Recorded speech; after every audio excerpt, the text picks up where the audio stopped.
আসসালামু আলাইকুম ওরহমতুল্লাহ। ইন্নাল হামদুলিল্লাহ ওয়াসসালাতু ওয়াসসালামু আলা রাসূলিল্লাহ। সুপ্রিয় সম্মানিত দর্শক ও শ্রোতা, আল্লাহ পাক রব্বুল আলামিনের ৯৯টি নাম রয়েছে। প্রতিটি নামেরই রয়েছে আলাদা আলাদা ফজিলত। আল্লাহ পাক নিজেই পবিত্র কোরআনে বলে দিয়েছেন, ওয়ালিল্লাহিল আসমাউল হুসনা ফাদউহু বিহা। আল্লাহর সুন্দর সুন্দর নাম রয়েছে, তোমরা সেই নামসমূহে তাকে ডাকো। আল্লাহু আকবার। আর রাসূলুল্লাহ সাল্লাল্লাহু আলাইহি সাল্লাম নিজে বলে দিয়েছেন, যে ব্যক্তি আল্লাহর নামগুলো মুখস্থ করবে এবং নিয়মিত পাঠ করবে, আল্লাহ পাক রব্বুল আলামিন তাকে জান্নাত দান করবেন। আল্লাহু আকবার। এত কিছু ফজিলত এবং মর্যাদা কোরআন হাদিসে থাকার পরেও কেন আমরা এই আমলগুলো করব না?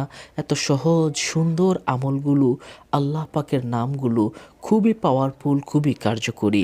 তাই আজ আপনাদেরকে ইয়া হক বা আল হক এই নামের আমল আপনাদেরকে জানাবো।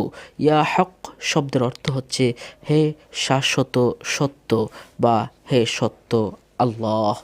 প্রিয় দর্শক, অত্যন্ত সুন্দর এবং কার্যকরী আমল রয়েছে এই নামের। এর এক নাম্বার হলো, যে ব্যক্তি বিনা দোষে বন্দি জীবন যাপন করছে, সে যদি দ্বিপ্রহর রাতে অর্থাৎ মাঝ রাতে খালি মাথায় অবনত মস্তকে এই ইসিম মুবারক ১০৮ বার পাঠ করে এবং এই আমল মুক্তি পাওয়ার পূর্ব পর্যন্ত চালু রাখে, তাহলে ইনশাআল্লাহ আল্লাহ তার অতি অল্প সময়ে সে মুক্তি পেয়ে যাবে। সুবহানাল্লাহ।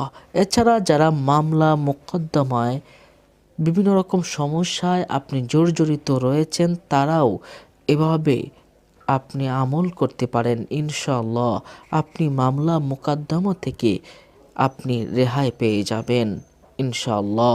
সুপ্রিয় সম্মানিত দর্শক, এই নামের আরেকটি গুরুত্বপূর্ণ পরীক্ষিত আমল রয়েছে।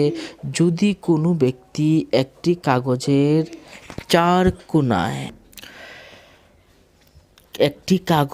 চার কোণায় প্রতি কোণায় আল হক বা ইয়া হক লিখে মধ্যরাতের পরে অর্থাৎ সেহরির সময় বা তাহাজ্জুদের সময় হাতের তালুতে এই কাগজটি রেখে আকাশের দিকে চেয়ে আপনি যদি দোয়া করেন, ইনশাআল্লাহ আপনি এই দোয়ার ফজিলতে হারানো বস্তুগুলো পেয়ে যাবেন।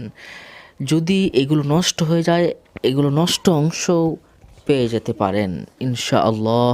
আল্লাহ পাক রব্বুল আলামিনের এই নামের উসিলায় এই হারানো বস্তুগুলো পেয়ে যাবেন। এটা অত্যন্ত গুরুত্বপূর্ণ এবং পরীক্ষিত একটি আমল। সুপ্রিয় সম্মানিত দর্শক, তাহলে ইয়া হক বা আল হক নামের আমল আমরা শুনলাম। আল্লাহ আমাদেরকে আমল করা তৌফিক দান করুন, আমিন।